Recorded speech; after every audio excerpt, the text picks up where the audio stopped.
نحمده ونصلي على رسوله الكريم أما بعد فأعوذ بالله من الشيطان الرجيم بسم الله الرحمن الرحيم قال النبي صلى الله عليه وسلم ثلاث مهلكات وثلاث منجيات وثلاث كفارات وثلاث درجات فأما المهلكات فشح مطاع وهوى متبع وإعجاب المرء بنفسه وأما المنجيات فالعدل في الغضب والرضا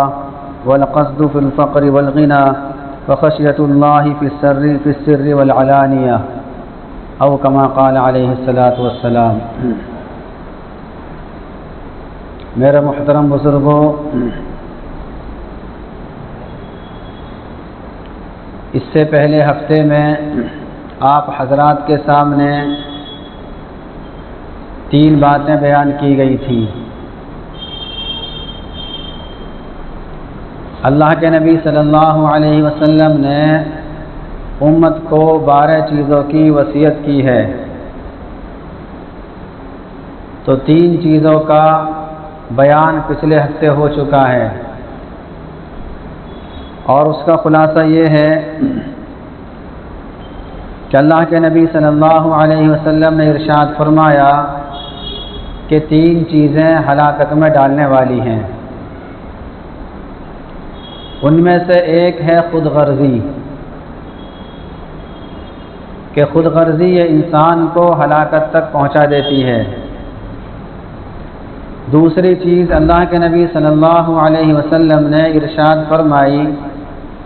کہ نفس کی پیروی کرنا، نفس کے تقاضوں پر عمل کرنا، اور یہ بھی بتایا گیا تھا کہ نفس کبھی بھی اچھے کاموں کا حکم نہیں دیتا ہے، بلکہ نفس ہمیشہ گناہ کی طرف مائل کرتا ہے اور اللہ تعالیٰ کو ناراض کرنے والے کاموں میں لگاتا ہے۔ اور تیسری چیز بیان فرمائی تھی خود نفسی، غرور اور تکبر، کہ یہ 3 چیزیں ایسی ہیں کہ اگر آدمی اپنے آپ کو ان میں سے کسی ایک میں بھی لگا لے گا تو اللہ کے نبی صلی اللہ علیہ وسلم کا ارشاد ہے کہ یہ شخص تباہی کے دہانے پر پہنچ گیا اور اس نے اپنے آپ کو ہلاکت میں ڈال دیا۔ اور 3 چیزیں اللہ کے نبی صلی اللہ علیہ وسلم نے ارشاد فرمائی کہ 3 چیزیں نجات دینے والی ہیں،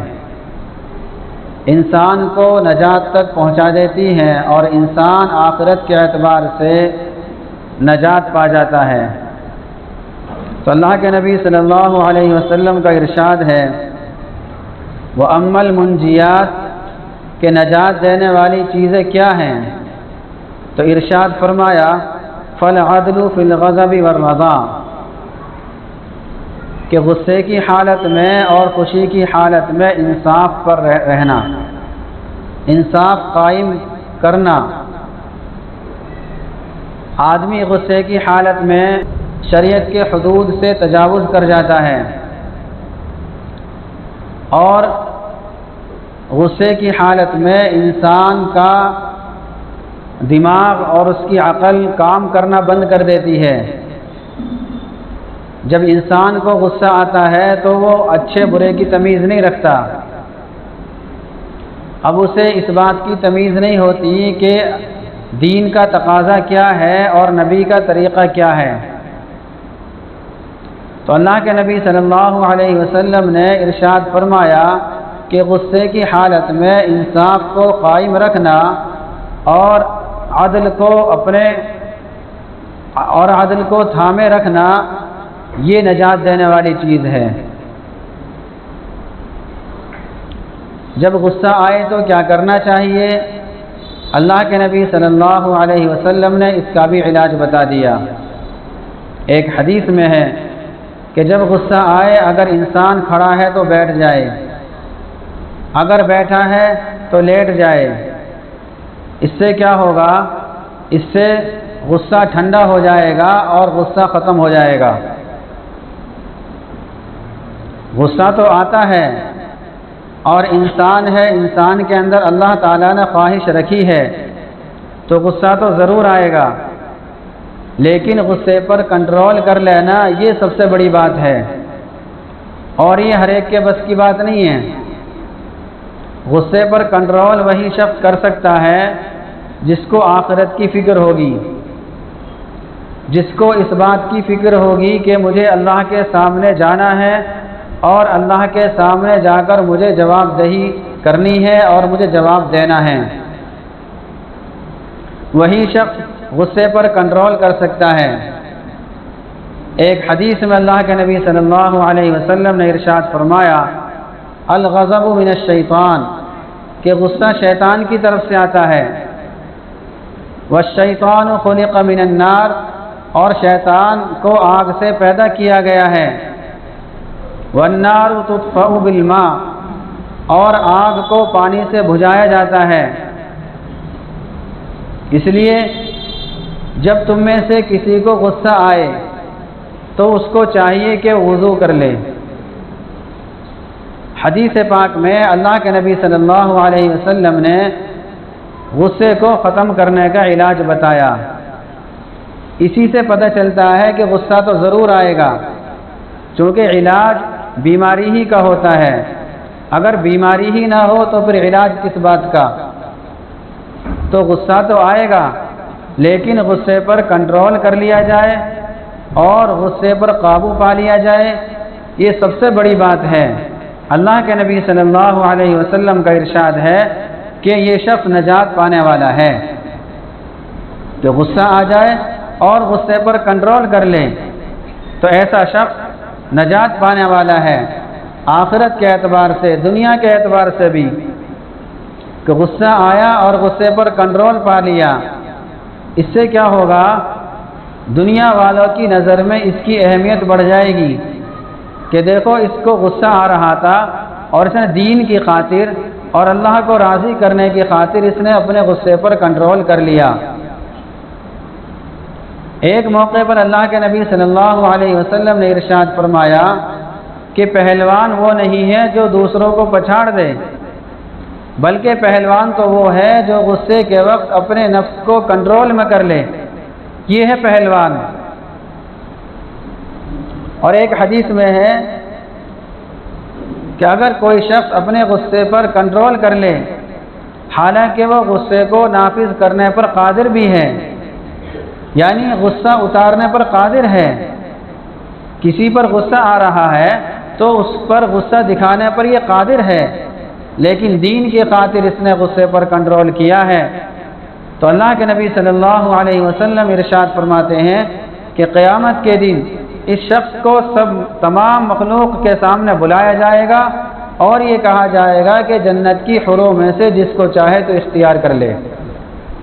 اتنی بڑی فضیلت بھی ہے۔ کیوں فضیلت ہے؟ اس لیے کہ ہر شخص اس پر کنٹرول نہیں کر سکتا۔ اس کے لیے تو ضروری ہے کہ دل کی اصلاح ہو، اس کے لیے ضروری ہے کہ اللہ کا خوف ہو، اس کے لیے ضروری ہے کہ آخرت کی فکر ہو،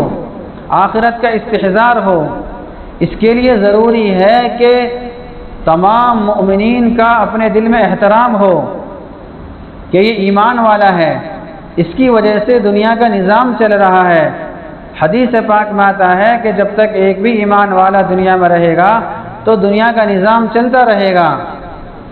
تو اس کے ذہن میں یہ بات رہنی چاہیے کہ یہ ایمان والا ہے، اور اللہ کے نبی کا فرمان ہے کہ ایمان والے کی وجہ سے دنیا کا نظام چل رہا ہے، تو یہ میرا بھائی تو بہت اونچے درجے پر فائز ہے، میں اس پر غصہ کیوں دکھاؤں؟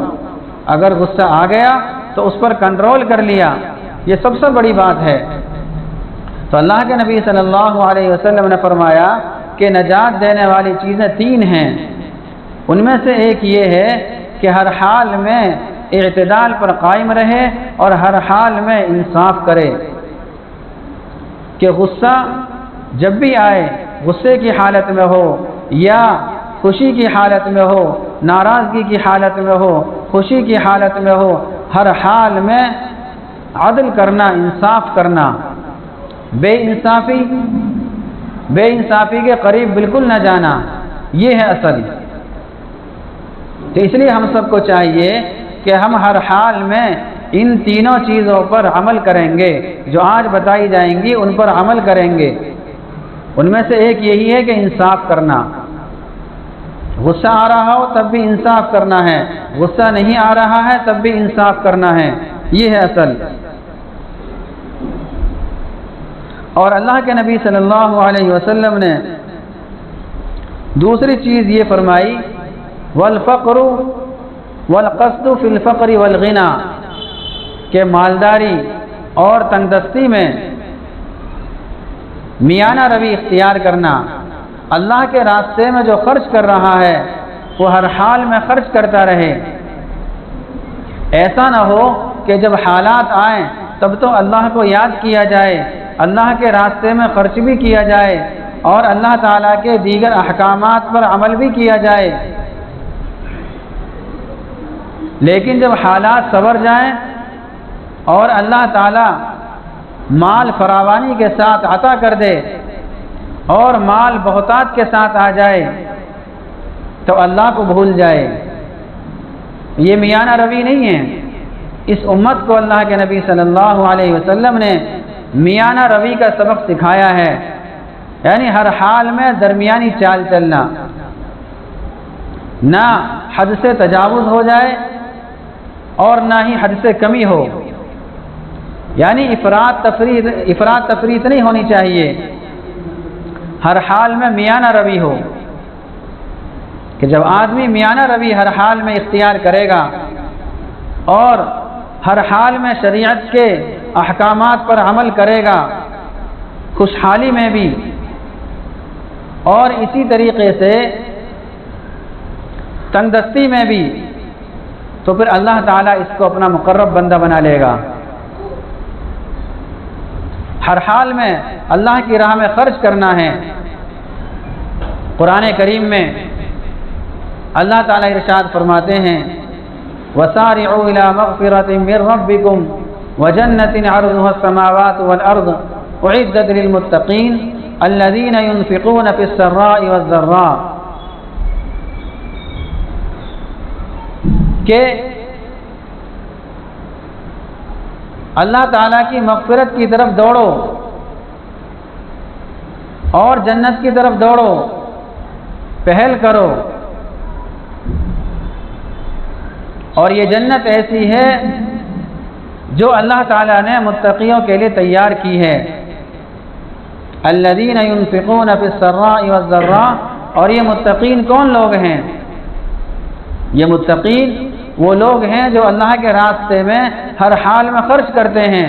تنگی میں بھی اور خوشحالی میں بھی، یہ وہ لوگ ہیں۔ تو اس لیے ہم سب کو چاہیے کہ ہم اللہ کے راستے میں ہر حال میں خرچ کریں، اللہ تعالیٰ کو ہر حال میں یاد رکھیں۔ اللہ تعالیٰ کو یاد رکھنے کا مطلب ہی یہ ہے کہ ہماری پوری زندگی اللہ تعالیٰ کے احکامات اور نبی کریم صلی اللہ علیہ وسلم کے طریقوں کے مطابق گزرے۔ یہ ہے اللہ تعالیٰ کو یاد رکھنا اور ہمیشہ اللہ تعالیٰ کو اپنے استحضار میں لانا۔ تو اللہ کے نبی صلی اللہ علیہ وسلم نے تیسری چیز یہ ارشاد فرمائی کہ وخشیۃ اللہ فی السر والعلانیہ، کہ ہر حال میں، تنہائی میں اور سب کے سامنے اللہ تعالیٰ کا خوف ہو، اللہ تعالیٰ کا تقوی ہو۔ قرآن کریم میں اس بات کو کئی آیتوں میں بیان کیا گیا ہے اور ایمان والوں سے کہا گیا ہے کہ تم لوگ اللہ تعالیٰ سے ڈرو، اپنے اندر اللہ تعالیٰ کا تقوی پیدا کرو، اللہ تعالیٰ کی خشیت پیدا کرو۔ یا ایھا الذین آمنوا اتقوا اللہ وکونوا مع الصادقین، کہ اے ایمان والو اللہ تعالیٰ سے ڈرو اور سچوں کے ساتھ رہو۔ یا ایھا الذین آمنوا اتقوا اللہ حق تقاتہ، ولا تموتن الا وانتم مسلمون کہ اے ایمان والو، جیسا اللہ تعالیٰ سے ڈرنے کا حق ہے ویسا تم اللہ تعالیٰ سے ڈرو اور اپنی زندگی اس طریقے سے گزارو، ولا تموتن الا وانتم مسلمون، کہ شریعت کی پابندی کے ساتھ اپنی زندگی گزارو، پوری زندگی شریعت کے مطابق گزرنی چاہیے۔ تو جب تمہارا انتقال ہو اور دنیا سے جانا ہو تو تم ایمان کی حالت میں جاؤ، کہ اللہ تعالیٰ نے تقوی کے بارے میں ایمان والوں کو حکم دیا ہے۔ ایک جگہ ارشاد فرمایا، یا ایھا الذین آمنوا اتقوا اللہ وقولوا قولا سدیدا، کہ اے ایمان والو تم اللہ تعالیٰ سے ڈرو اور سچی بات کہا کرو، جھوٹ مت بولا کرو۔ اگر کوئی آدمی اپنے اندر اللہ تعالیٰ کا خوف پیدا کر لے گا اور اللہ تعالیٰ کی خشیت اپنے اندر پیدا کر لے گا اور سچائی کو مضبوطی سے تھام لے گا، تو اگلی آیت میں اللہ تعالیٰ ارشاد فرماتے ہیں، یصلح لکم اعمالکم ویغفر لکم ذنوبکم، کہ اللہ تعالیٰ تمہارے تمام کاموں کو درست کر دیں گے، اللہ تعالیٰ تمہاری بگڑی کو بنا دیں گے، اللہ تعالیٰ سے جو بات تم منواؤ گے اللہ تعالیٰ اس کو پورا کر دیں گے، اور ساتھ ساتھ اللہ تعالیٰ تمہارے تمام گناہوں کو معاف بھی فرما دیں گے۔ تو یہ بہت بڑی دولت ہے جو اللہ تعالیٰ نے قرآن کریم کے اندر اپنے ایمان والوں سے مخاطب ہو کر کہا ہے کہ تقوی، یہ تقوی کیا چیز ہے؟ یہ اللہ کا ڈر ہے کہ آدمی ہر حال میں اللہ تعالیٰ سے ڈرے، ہر حال میں اللہ تعالیٰ کی عظمت کا استحضار ہو، ہر حال میں اللہ تعالیٰ کی بڑائی اپنے اندر لیے ہوئے ہو۔ جب بھی انسان کوئی کام کرے تو یہ ذہن میں سوچ لے اور دل میں ذرا جھانک لے کہ اللہ تعالیٰ مجھے دیکھ رہا ہے، اللہ تعالیٰ بہت عظیم ہے، اللہ تعالیٰ تمام لوگوں سے بڑا ہے، پورے عالم سے بڑا ہے، اللہ تعالیٰ ہر چیز پر قادر ہے، اور اللہ کے سامنے مجھے جانا بھی ہے۔ قرآن کریم میں ارشاد فرمایا، وَأَمَّا مَنْ خَافَ مَقَامَ رَبِّهِ وَنَهَى النَّفْسَ عَنِ الْهَوَىٰ، کہ جو شخص اپنے رب کے سامنے کھڑا ہونے سے ڈرتا رہا ہو کہ مجھے قیامت میں جانا ہے، اللہ کے سامنے باز پرس ہوگی،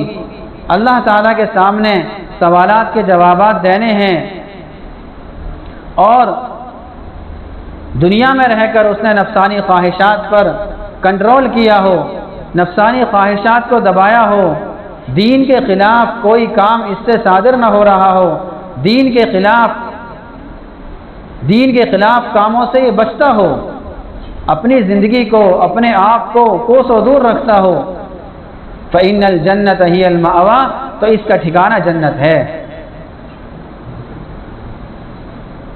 کہ تقوی اگر ہے انسان کے اندر تو پھر ساری برائیاں ختم ہو سکتی ہیں۔ آج ہمارے معاشرے میں جتنی برائیاں جنم لے رہی ہیں اور جتنی برائیاں ہمارے اندر پائی جا رہی ہیں، ساری کی ساری جڑ یہی ہے کہ ہمارے اندر سے اللہ تعالیٰ کی خشیت، ہمارے اندر سے اللہ تعالیٰ کا خوف یہ ختم ہو گیا ہے۔ چونکہ جب اللہ تعالیٰ کا خوف ہوگا تو نہ تو یہ نماز چھوڑے گا، نہ یہ کسی کو ستائے گا، نہ یہ کسی کی شان میں گستاخی کرے گا، نہ یہ اپنے عمل سے اپنا ایسا عمل کرے گا جس کی وجہ سے دوسرے کو تکلیف ہو، چونکہ اس کو معلوم ہے کہ اگر میری ذات سے کسی کو تکلیف پہنچ جائے تو مجھے تو اللہ کے سامنے جانا ہے، وہاں مواخذہ ہو جائے گا، وہاں پکڑ ہو جائے گی، وہاں اللہ کے سامنے میں کیسے جواب دوں گا، وہاں تو ایک ایک رائی کا حساب دینا پڑے گا، رائی کے برابر اگر نیکی کی ہوگی تو اس کو بھی وہاں پر دکھا دیا جائے گا، اور رائی کے برابر اگر کوئی شر ہوا ہوگا، کوئی برائی ہوئی ہوگی تو اللہ تعالیٰ اس کو بھی سامنے کر دیں گے۔ فَمَن يَعْمَلْ مِثْقَالَ ذَرَّةٍ خَيْرًا يَرَهُ وَمَن يَعْمَلْ مِثْقَالَ ذَرَّةٍ شَرًّا يَرَهُ، کہ اللہ تعالیٰ ذرہ برابر اگر کسی انسان نے برائی کی ہوگی اور برائی کرنے کے بعد توبہ نہیں کی ہوگی، شرط یہ ہے کہ توبہ نہ کی ہو، اگر برائی کی اور برائی کرنے کے بعد سچے دل سے اللہ تعالیٰ سے توبہ کر لی تو اللہ تعالیٰ اس برائی کو اس کے نامہ اعمال سے بالکل مٹا دیں گے۔ اللہ تعالیٰ اتنے غفور الرحیم بھی ہیں، پھر اس برائی کا تذکرہ تک نہیں ہوگا وہاں پر، لیکن شرط یہی ہے کہ برائی اگر ہو رہی ہے، اللہ تعالیٰ کی ناراضگی والے اگر اعمال ہو رہے ہیں تو شرط یہ ہے کہ ہم اس پر توبہ کر لیں، اس گناہ سے اپنے آپ کو ہم بچا لیں، اور اس گناہ سے بچنے کی ہم پکی سچی توبہ کر لیں۔ یا ایھا الذین آمنوا توبوا الی اللہ توبۃ نصوحا، کہ اے ایمان والو اللہ تعالیٰ سے پکی سچی توبہ کر لو۔ اگر پکی سچی توبہ کر لو گے تو کیا ہوگا؟ عسیٰ ربکم ان یکفر عنکم سیئاتکم، کہ اللہ تعالیٰ سے امید ہے، اور اللہ تعالیٰ کسی بندے کی دعا کو رد نہیں کرتا، اللہ تعالیٰ سے قوی امید ہے کہ اللہ تعالیٰ تمہاری سیئات کو اور تمہاری برائیوں کو بالکل مٹا دیں گے، بالکل ہی مٹا دیں گے، نظر ہی نہیں آئے گی وہ برائی، نامہ اعمال میں اس برائی کا نام و نشان ہی نہیں ہوگا۔ ایسا نہیں کہ اس نے برائی کی تھی بعد میں اس نے توبہ کر لی، ایسا بھی نہیں ہوگا، بلکہ اس کا تذکرہ ہی نہیں ہوگا۔ اللہ تعالیٰ اس کی برائی کو اس کے نام اعمال سے بالکل مٹا دیں گے۔ تو اس لیے ہم سب کو چاہیے کہ اپنے اندر ہم تقوی پیدا کریں، اللہ تعالیٰ کا ہم خوف پیدا کریں، اللہ تعالیٰ کی خشیت ہم اپنے اندر پیدا کریں، چونکہ دنیا کی زندگی تھوڑی سی زندگی ہے، یوں ہی گزر جائے گی۔ تو اس لیے ہم سب کو چاہیے کہ اس دنیا کی زندگی کو ہم صحیح سے سنواریں اور آخرت کی تیاری میں ہم اپنے آپ کو لگا دیں۔ اللہ تعالیٰ مجھے بھی اور آپ سبھی حضرات کو اخلاص کے ساتھ ان تمام باتوں پر عمل کرنے کی توفیق نصیب فرمائے۔ آمین۔ وآخر دعوانا الحمدللہ رب العالمین۔